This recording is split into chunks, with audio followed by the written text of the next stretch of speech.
Hello বন্ধুরা, good morning সবাইকে। তো আমার সকালে রান্নাবান্না হয়ে গেছে, বসেছি একটু একটা কাজ নিয়ে। খাওয়া দাওয়া করিনি এখনও, করবো একটু পরে। তো দেখো এই যে তেল, নারকেল তেল, এই দেখো শালিমার কোকোনাট অয়েল, এটা 200 ml আছে এখানে, তো পুরোটাই দিয়ে দিয়েছি আমি। আর দিয়েছি এই যে কালো জিরা মেথি, এই চামচটার 3 চামচ কালো জিরা দিয়েছি আর 3 চামচ মেথি দিয়েছি। আর এই দেখো অ্যালোভেরা কেটে রেখেছি।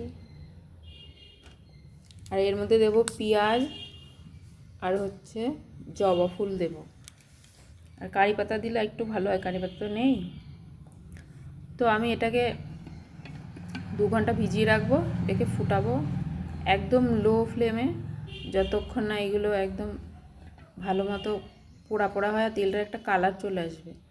দিয়ে ফুটিয়ে রেখে দেবো, তারপর ঠান্ডা হলে ঢেলে এটা ইউজ করবো। তেলটা খুব ভালো, তোমরা চাইলে ইউজ করতে পারো।